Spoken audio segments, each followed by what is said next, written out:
What's going on guys, Zach Perna here, and on today's video we're going to talk about everything fat loss, how you guys can get lean, and how you can get your summer body.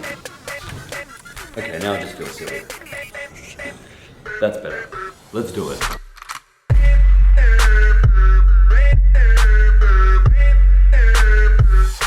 So basically what I'm going to do is I'm going to tell you what I think you should do if you want to get leaner for summer or just in general, and I'm going to touch on what I'm doing as well. So let's get straight into it with the first point on how long you should cut for and how much weight you should lose. So I'm going to make this as easy as possible. You have to ask yourself, how much weight do you want to lose and how much weight do you have to lose? Okay, so right now if I'm looking in the mirror, I'll look at myself and go, okay, I want to lose around another 4 kilos. Healthily and with ease, that's half a kilo a week, approximately. I can lose a kilo a week if I want to, but that's gonna be nasty and it's gonna be very difficult, but it is doable, and it is doable to sustain that as well. So if you start dieting, you're probably gonna lose a kilo in the first week, just from water and everything like that. So that's not really a good average, but from then on, see how you go. But ideally, half a kilo per week is a sweet spot. It's easy to maintain, it's not too crazy. But that said, you just have to be honest with yourself, look at yourself in the mirror, think how much weight do I actually have to lose? If you do have to lose 20 kilos, it might take you a little bit longer and you might be comfortable with losing a bit over half a kilo a week. Maybe a kilo a week is okay. And I think that's perfectly fine, but you just have to look out for a few things we'll get into a little bit later. But just keep in mind guys, there is no quick fix for this stuff. If you've spent like 2 years of gaining weight slowly, you can't expect to undo that in 8 weeks. It's just not a thing. You're gonna drill yourself into the ground. I would say, just for a bit of like context, the most you can probably lose in a given phase, I reckon you could lose 1.5 kilos to 2 kilos a week, killing yourself, like really max. Because when you think about it, if you guys wanna do a little quick maths, basic maths, fats have 9 calories per gram nutritionally. So to burn that, you have to burn an extra 9 calories per gram of body fat extra. So if you're dieting and you're creating a 500 calorie deficit, that's 500 divided by 9, which is, what's 500 divided by 9? You fuck. It's about 55.5555. See, that's about 55.5555. What was the question? I've completely lost it.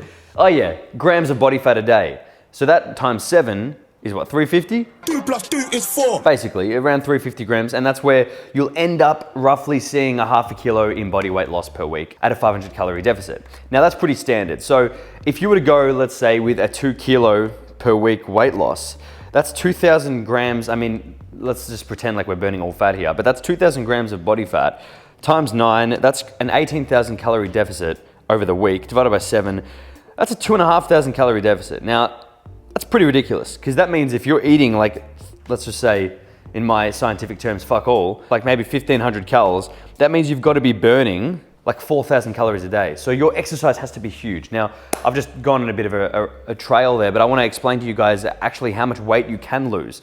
So I would say it's pretty difficult to lose 2 kilos a week unless you're just fasting and eating absolutely nothing ever, but not ideal. But half a kilo to a kilo is doable, but you guys have to weigh up if that's what you actually want to do. So to sum up point 1 of how long it should take, it depends how fat you are. Like, to be absolutely brutally honest, it depends how much body fat you're carrying. I've had cuts where it lasted 20 weeks easily, and that was comfortable and fine. I've had cuts where it lasted 16 weeks. I've never really had cuts below 16 weeks. I haven't ever done a 12-week cut.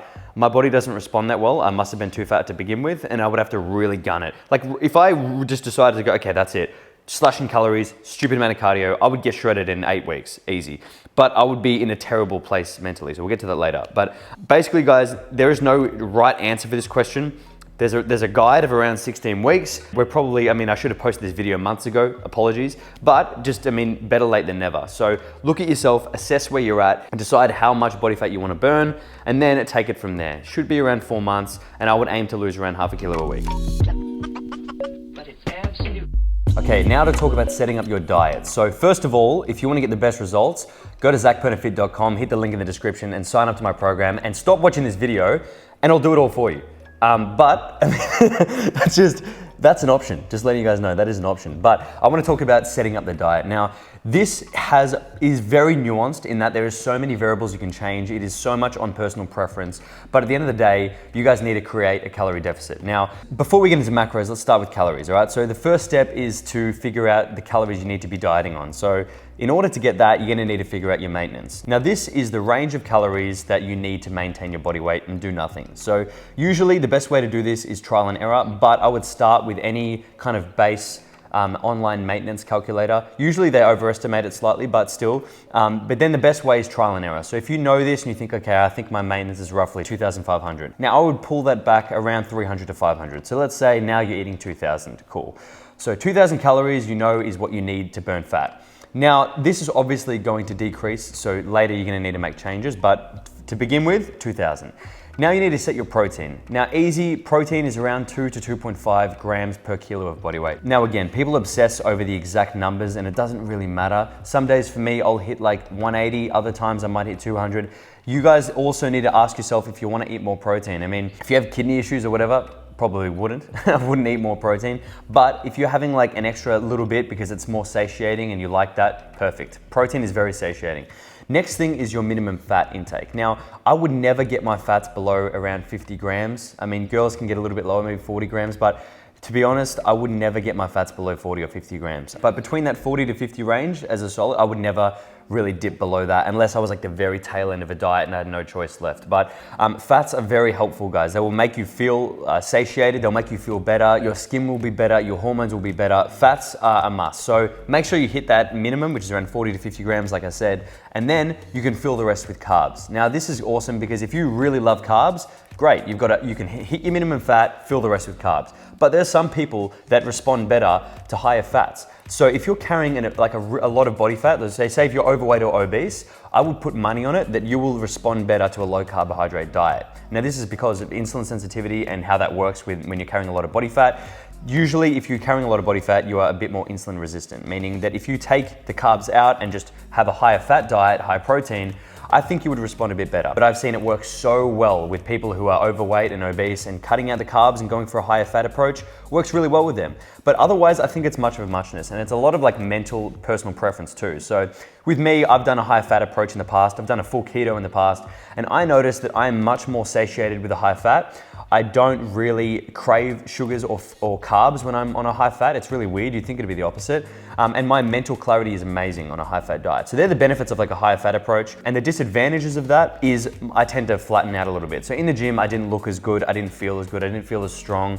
And that was pretty much it. I just didn't have that look of fullness. So that's where the benefit of carbs comes in, is if you're like training very hard and it's super intense, you will need a level of carbs in there, and you'll also feel a lot better when you have the carbs in the system. Your pumps will be better, you'll look better, and that's pretty much the main benefit of carbs in my opinion. I think you'll hold more muscle size personally. In my experience with keto, I felt like I just couldn't maintain my strength, but there's some people that can, so each to their own. That's like the biggest thing here, is each to their own. Now, to wrap this up, because I've literally just given you guys a lot of information to work with. So to wrap this up, you need to find your calories, all right? Find your protein intake, find your minimum fat, which is, let's just say 40 or 50, and then decide whether you want to have a higher fat approach or a higher carb approach. Both are going to work, both are fine. It'll just be on personal preference. Now, like I said, in my coaching, when people get a diet plan, they'll get 7 days of variety, and I'll just tell them the macros are all different, protein's about the same, but the fats and the carb ratios are completely different because it doesn't really matter. It depends on personal preference. So choose the one that you want to follow, choose the one that is, if you like fattier foods, if you really love avocado, salmon, eggs, you want to have a lot of steak, great, go with a high fat approach. If you feel like you need your carbs, great, go with a high carb approach. Honestly guys, it's much of a muchness. Now when it comes to setting up your training, now training is crucial in a dieting phase. Now if you're not training, you are gonna lose fat, but you're also at the risk of losing muscle, and that's not what we want, obviously. So the role of training in a fat loss phase isn't actually to burn fat. We don't really want to burn fat while we're in the gym. It doesn't make sense. We want to preserve the muscle that we have. And if you're genetically gifted or you're very new to training, you might even build some as well. But for most of us, it's just about muscle retention and basically just keeping what we've got. So for that reason, your training shouldn't change. If you're training for muscle gain and then you're training for fat loss, it should be the same, really, because this is you're trying to build and this is you're just trying to keep what you've got. So you need to train very intense. Only thing that can happen is that you can pull your volume back a little bit when you're dieting because you might not have as much like stamina to get through it. So when at the tail end of a diet, you might just go, okay, instead of 3 working sets here, I'm gonna do 2. But they're still very hard and they're still as heavy as you can for that. So your training shouldn't really change. Now, depending on what split you wanna have, again, entirely up to you. I would recommend a push-pull leg split. That's what I'm doing right now. For those who don't know what that is, it is a push day. So I'll do my chest and shoulders and triceps on that day. I'll do a pull day, back, biceps, and rear delts. And then I'll pretend to do a leg day. Quads, hams, calves, glutes, obviously. Now, with those 3 variations, I'll split those up into a push day where it's shoulder dominant, then I've got a push day where it's chest dominant, a back day where it's width dominant, so like more lats, and then a back day where it's thickness dominant, so like row movements and deadlifts. Then I'll have a leg day, which is just quads and calves. So I'll start with quad extension. I'll do things like hack squats, leg press, squats, whatever. And then I'll have a glutes, hams, and calves day, which is more, I don't even squat on that day. It gives my knees a bit of a break, more like hip thrusts, deadlifts, hand curls, stuff like that. So I'm not gonna give you guys my full split because that's what people pay for in my programs. But if you wanna check out my back workout, I literally just posted that in the video previously. So that was a full pull day, and I ran you guys through that. But basically, my recommendation is to train a push-pull leg split because you can hit everything nearly twice a week, which is really good. But if you do want to train just a traditional 5-day bro split, like arms, shoulders, legs, back, chest, whatever, that's fine. I've done that for the majority of my training. I mean, only in the last 2 years did I do a push-pull leg split because I just really enjoyed a bro split. Like, it was just fun for me. So if you want to have like a juicy arm day and that's fun for you, great. There's no reason why I would tell you not to. If you want to do what's optimal versus what you enjoy, I mean, that's up to you. I'm not gonna tell you to do what you don't enjoy. It just doesn't make sense. So don't do high reps. Like, you don't need to go and just do like 20 reps and 25 reps because you're cutting. There's no point. If you wanna burn a lot of calories, just train as intense as you can. But like I said, the gym shouldn't be with a goal purpose of burning calories. That's cardio. That's what cardio's tool is. The gym and training is to maintain the muscle that you've got. So when you decide to add cardio in, it might be in the beginning, it might be a little bit after. Usually I like to just start with some easy cardio, like walking outside in the beginning of a diet. I've made a whole video on cardio if you guys want to check that out. But basically, I start very slow and then I increase it from there. So when you're going through a fat loss phase, you can either do one or two things. Your body's going to adapt. So you can either pull some calories out or you can add some exercise in the form of cardio. So when I'm plateauing, I will add some cardio in. Now this will be either increasing the duration or the intensity, because we're gonna burn more calories here. So one of my favorite ones to do is just to walk outside. So easy, anybody can do it, unless you don't have legs, then I'm very, very sorry. But what you can do if you wanna increase the intensity is actually choose a cardio machine like stairs or a treadmill and just do that. So for example, one of my favorite ones is just incline treadmill. I mean, that is my go-to. If I wanna get super, super diced and I don't wanna leave anything to chance, I'll just jump on the treadmill for around 30 to an hour, like max an hour. I would never do more than an hour in the whole day. You can split that up. If you want to split it up in 20-minute intervals, you can. If you want to go to the gym in the morning, do a bit of cardio at the end of your workout, then go back later, do a bit more, that's perfectly fine. You don't need to smash it out in one go. And it doesn't matter when you do it either. I mean, some people live by fasted cardio. I don't love it. I mean, sometimes I do it just to get it over and done with. Mostly actually my cardio is fasted, but there's times like today where I haven't done it because I hit legs this morning, so I'll do cardio a bit later on. So basically, it doesn't matter when you do your cardio, just get it done. Keep it consistent, get it done. Another big thing too is get a activity tracker if you can. Or just count your steps in your head. Imagine that, you're like 10,001, 10,002. But this is really good to monitor your NEAT. So your NEAT is your non-exercise activity thermogenesis, which is basically just your steps, how much you're moving around, how much you're burning by not training, basically. So that's really good. So I will aim for around 10,000 steps, 8 to 10,000 steps, and I'll do my cardio as well. So that's kind of a way of keeping things really consistent. The Apple Watch, something like that, or any activity tracker can help manage your NEAT and just track that, just so you know, really. It's just so you know. It'll make you more active, trust me. And then you can do things like incline treadmill walk or Stairmaster or whatever you really like, or you can go for a walk outside. But just keep in mind that you might need to walk a little bit longer if you really want to burn a lot of calories, because walking on the flat is very, very easy. It's probably twice as easy than doing a treadmill walk in terms of the amount of calories you're going to burn if it's on quite a steep incline. So if you got, like I said, my cardio video is up there. You guys can check that out as well. And basically there is no cardio you must do. Like I've done HIIT in the past, I've just busted my ass doing sprints, and it wasn't for me. Like I hated it. It made me really sore. And I didn't even get that lean because I couldn't commit to it and I couldn't be consistent. So for me, now I know if I want to get super lean, I just jump in the treadie every day, 30 minutes of really hard walking. I know that sounds weird, but on an incline, and that absolutely kills me. Then I'm absolutely done. So like I said, I will increase that to around 45 to an hour if it's at the very tail end of a diet and I need to smash it. But at that point, I'm feeling pretty shit anyway, so I just suck it up. But for you guys out there, I don't want to put you in a position where you're thinking, this sucks, I hate life. I want it to be as easy as possible. So that said, start slow, walk outside, then move to the cardio, crank it up a little bit, increase the intensity, and just keep it consistent. I guarantee if you guys stick to 30 minutes of difficult cardio a day, that'll be more than enough. And finally, to finish, I want to touch on tying it all together and also the role of rest and the mindset too. And finally, to tie it all together, what you guys need to know, there's a few things. So if you do everything right, like I said in this video today, you followed all the steps, you've set your diet up, you've set your training up, great. Now it is the process of constant monitoring. So now you're just gonna monitor everything and you have to know that you're gonna change some things. So the thing is, just to put it simply, when you're dieting, you're going through a dieting phase, your body is going to adapt. It's doing this so you stay alive. Otherwise, if you just consistently burnt the same amount of body fat and didn't conserve energy, or there was no adaptations going on, you just die because you just keep getting leaner and leaner and leaner.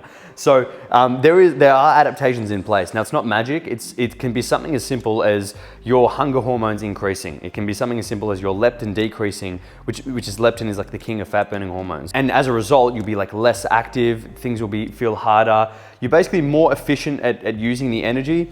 Your resting metabolic rate can go down a little bit, but I don't think it's by much. The main thing is your NEAT is gonna decrease. Now, you'll notice this when you're dieting because it'll be all right for the first few weeks, and then after a while, you start to feel a bit tired, you're moving around a little bit less, and you're just feeling pretty shit. So these are all adaptations at play here. Now, you guys just have to work with it. So this is where you will start to make changes. You will start to decrease your calories, and you'll start to increase your activity. Now, this is kind of like, I feel like this is just an inevitable part of dieting. You just have to do it. So this is one of the things that I do with my plans is we constantly update every month. So I think every month is good because it's good enough for you guys to stick to something for a month and then see how you go. You don't need to change things like by the week unless you're like in the tail end of a diet, you're gonna step on stage and you need everything to be pretty precise. But otherwise, every month is a good indication. So weigh yourself, take the average of your weight and just see what's going on, get the overall trend. If you're not burning as much fat as you need to be or you'd like to be, then take some calories out or increase some activity. Now this can be increased NEAT, you can walk around a little bit more, you can up your daily step count to 10,000 from 8 or 12,000. And then you can also add in more cardio. So maybe add an extra 10 minutes of cardio in, see how that goes. These are the little small changes that get the big results. So if I were to give you a very generic blueprint plan, it would be like, okay, so week 1 to 4, eat 2,000 calories and do walking outside. Then week 4 to 8, eat 1,800 calories and then do 20 minutes on the treadmill. Like, you know what I mean? And then you slowly increase it. But it's gonna vary person to person, so you guys need to do this and figure it out for yourself. Now, another thing I wanted to touch on just quickly is the recovery, rest, and then the whole mindset aspect of things, because this isn't touched on a lot in the same conversation as fat loss and dieting, and I wanna do it. So let's start with your rest. Now, I would recommend you guys to get at least 6, I say that because everyone goes, I don't need sleep, I sleep on 4 hours a night and I'm fine. I'm like, cool. But you would, I'm not looking at anyone in particular, but you know who you are. I would recommend about 7 hours. So 7 to 8 is probably the sweet spot.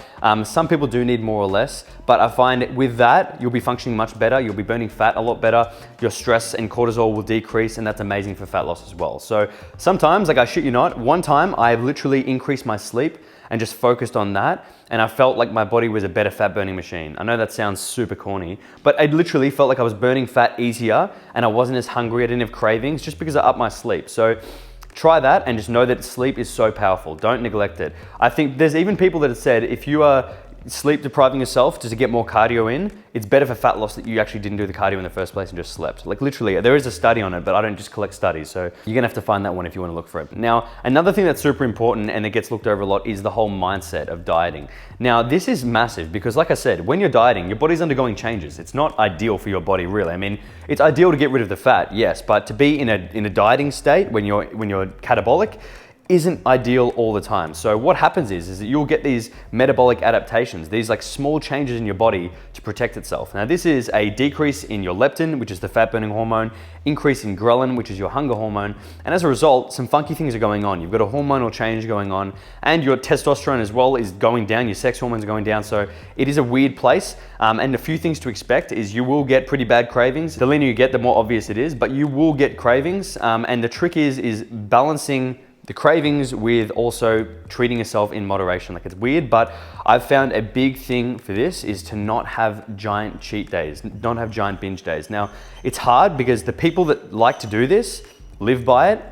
And then I reckon deep down they know it's not good because they've got zero self-control. Like, that was me, literally, probably 2 years ago, I would diet like crazy and have one day of cheat day where I would have literally no self-control. And I was like, this is fine. I would smash 2 burgers, fries, and I'd be so full, and then I'd go smash ice cream, and I'd be like, I needed to feel like sick. It was terrible. And then I like hated it after that. I was like, felt guilty every single night.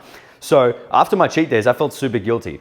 But then if somebody would say to me, you know, you shouldn't do that, it's not good for you, I'd be like, no, I like to do it, you know, so you get defensive. Now, it's not a good mentality to be in, whether you like it or not, it's just not, because it leads to extremes. You're dieting on the extreme and then you're eating at the extreme. Now, what I've found to be beneficial is in this current dieting phase, I've dropped quite a bit, and I've done that with basically no cravings, because what I do is that when I start to feel like I'm getting that negative thought pattern of like that wanting to binge or something like that, I will just reset and I'll go, I won't encourage it and I won't admit it. And this is tough because you really have to be in tune with your body. Now, I'll give you an example. I mean, I hope this can help you guys, but when I am feeling like I am really, really hungry, right, and I really want something, I won't completely deprive myself of it and feel terrible and feel like I've crushed it. But in the past, I would have been like, nah, dieting, I won't touch anything, I'm fine. In the day, for that one day, you might be fine. You might experience no repercussions whatsoever. So maybe if you really wanted a taste of a chocolate and you thought, nah, I can't have that, not in my plan, I'm dieting, and you don't have it, maybe that day you're fine. But what happens every single day after a lot of those decisions and a lot of that mentality of you telling yourself, I can't have it, I can't have it. By the weekend, you're gonna have something and you're gonna have a lot of it and you're gonna lose control and be like, what the fuck just happened? You just slip into like a cheat meal vortex and you can't get out. And then you feel terrible. So then the cycle continues, like I said before. What I found to be pretty powerful with my own mind is that I'll be like, okay, if I feel like something, I'll go, okay, I can have that. Do I wanna have it? And I'll weigh it up. I don't need to have the whole thing. I can have a bit of it and that's okay. And that's usually what I'll do. So as an example, every single day for the past 12 weeks, I've had Kit Kat. Every single day, I shit you not, because it's so fucking good. And it's not just any Kit Kat, it's Kit Kat Gold. In the fridge, Kit Kat Cold. And this is the shit. It's so nice, right? And in the past, I couldn't do this right now. This would mess with my head, right? But this time around, I'm happily doing that every single day. I'll probably have 2 of those a day. And I factor it into my calories. So I know now I'm eating probably 200 calories of maybe snacks, 200 calories of snacks a day, and that's fine because that keeps me sane. For some people, it might drive them crazy, but for me, that keeps me sane. I can go to the pantry and I can snap a bit off every now and then, have it, go back to my work, whatever, I have normal meals around that, and I don't feel like I'm dieting. So I say this in like all of my videos, I'm like, it doesn't feel like I'm dieting, it doesn't feel like I'm dieting, because I know what it feels like to feel like you're dieting, and it feels like you are not in control. It feels like you are so controlling of what you're eating and what you're burning that you actually have no control anymore. Weird, paradoxical maybe, but it's just one of those things where you become a slave to the diet. And as a result, you lose your control and you're less happy, you're more stressed, you can't go out to eat. And one thing you guys gotta keep in mind is a bigger picture here, okay? So yes, fat loss is important, your goals are important, but at the same time, going out one night for dinner that's not planned isn't gonna kill you. And even if you go out, you don't need to get the most fatty, calorie-dense thing on the menu and go, fuck it, I'm just gonna eat everything. You can go out and you can get a sensible meal and it's not gonna affect your fat loss whatsoever. You guys can do that, anybody can do it.